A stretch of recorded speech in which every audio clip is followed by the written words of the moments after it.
Now consider question number 74, which says, let S denote the set of all real values of x such that this equation is happening. Then we need to find the number of elements in set. मतलब इसके जितने भी solutions आएंगे, इसको solve करते हैं तो जो भी इसका सॉल्यूशन आएगा वो सेट S के अंदर आ जाएगा. तो let us solve this now. See the given equation is x की power 2010 plus 1 into 1 plus x square plus x four. देखने में देखें तो this is a GP series. ये जो ब्रैकेट के अंदर सेकंड ब्रैकेट के अंदर टर्म है, and this is equal to 2010 x की पावर 2009. अब यहाँ पे एक छोटी सी ट्रिक है, वो ये है कि ये जो राइट हैंड साइड की टर्म है इसको मैं लेफ्ट हैंड साइड में डिवाइड कर दूंगा. सो यहाँ पे और बाकी की टर्म एज इट इज ही रहने देते हैं. 1 plus x square plus x की power 4 and so on x की पावर 2008 एंड दिस बिकम्स 2010. अब यहाँ पे ये देखते हैं कि अगर मैं न्यूमरेटर को स्प्लिट अप करूँ तो ये बन जाएगा एक्स की पावर 2010 बाई एक्स की पावर 2009 प्लस 1 ओवर एक्स की पावर 2009 इंटू 1 प्लस एक्स का स्क्वायर प्लस एक्स की power 4 and so on up till x की power 2008. This is equal to 2010. अब ये बन जाएगा 1 एक्स प्लस 1 अपॉन एक्स की पावर 2009 इंटू 1 प्लस एक्स की पावर 2 प्लस एक्स की power 4 and so on x की power 2008. This is equal to 2010. ना फर्दर अब ऐसा करते हैं, ब्रैकेट खोल देते हैं. अगर ब्रैकेट खोले तो distributive law x into this, ये सारी टर्म्स को मल्टीप्लाई करें तो आ जाएगा x plus x cube plus x five sorry, and this pursues till last कितना आ जाएगा एक्स की पावर 2009 प्लस, अब इसको मल्टीप्लाई करें तो आ जाएगा 1 अपॉन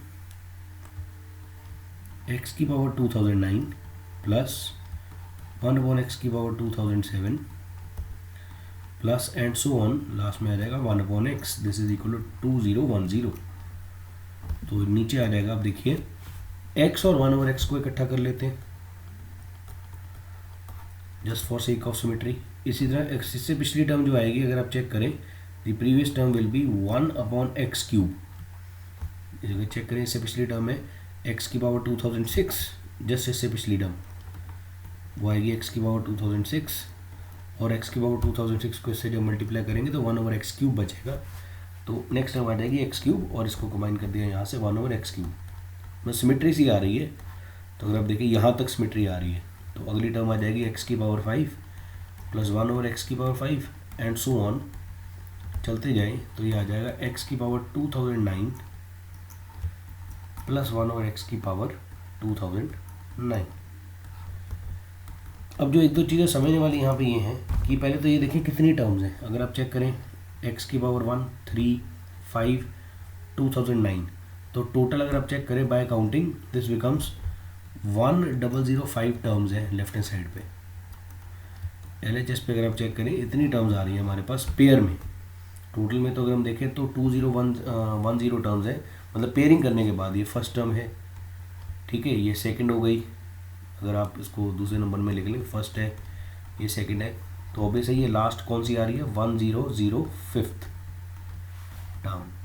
तो अब हमें एक प्रॉपर्टी पता है कि कोई भी नंबर से a प्लस 1 ओवर a, इसकी दो प्रॉपर्टीज होती हैं. या तो ये ग्रेटर देन इक्वल टू 2 होता है या ये लेस देन इक्वल टू 2 होता है, -2 होता है.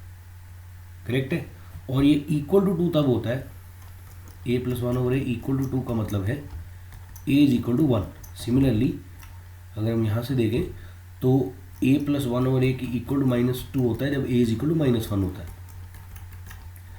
अब यहाँ से मैं इसलिए कंक्लूजन ये निकाल रहा हूँ कि अगर ध्यान से देखें, अगर ये 2 हो जाए, फर्स्ट टर्म 2 हो जाए, सेकंड टर्म 2 हो जाए, थर्ड टर्म 2 हो जाए, मतलब ये भी 2 ये भी 2 ये भी 2, तो ऐड करते जाएँ तो ये सारी टर्म्स 2 हो जाएंगे. तो 2 इंटू 1005 ऐड करने पे 2 को 1005 बार, अब आपके पास क्या आ जाएगा 2010.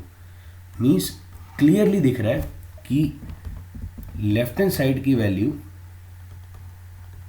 इक्वल टू 2010 तभी होगी if her value x, x cube, x की पावर 5, ये सारी की सारी वैल्यूज़ टिल x की पावर 2009 ये सब कितनी हो जाए 1, क्योंकि इससे क्या हो जाएगा 1 + 1/1, 1 + 1/1, 1 + 1 सभी वैल्यूज़ 2 हो जाएंगी, तो ये कितना आ जाएगा 2010।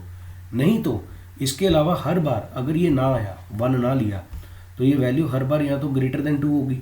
अगर ये ग्रेटर देन 2 हो गई, अब ये भी समझने वाली बात है, अगर x पॉजिटिव हुआ, जो नोट करने वाली बात है, अब यहाँ से मैं वही समझा रहा हूँ, ये जो ग्रेटर देन इक्वल टू 2 होता है ये तब आता है जब a पॉजिटिव होता है, और ये जो लेस देन इक्वल टू 2 हमने लिया है ये तब आता है जब a नेगेटिव आता है।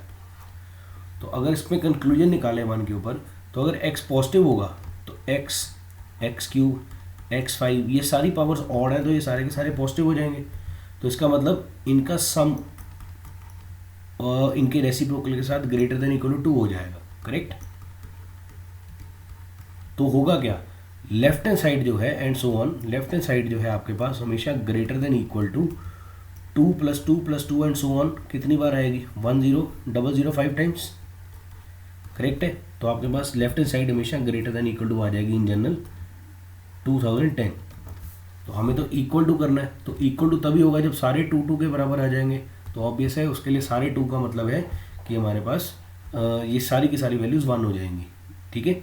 इसी तरह अगर x नेगेटिव हो गया, ये भी नोट कर लें ताकि क्लियर ही रहे, note if x is negative तो ये सारी numbers x, x cube and so on ये सब नेगेटिव हो जाएंगे, क्योंकि सारी पावर्स तो ऑड ही हैं, ठीक है। तो ये सारी की सारी पावर्स ऑड हैं, तो ये सारे के सारे क्या हो जाएंगे नेगेटिव। तो इनके सम जो हैं, जो लेफ्ट हैंड साइड अगर आप क्लियरली देखें तो ये सारे के सारे लेस देन -2 हो जाएंगे, ठीक है। तो कितनी बार -2 आ जाएगा 1005 टाइम्स।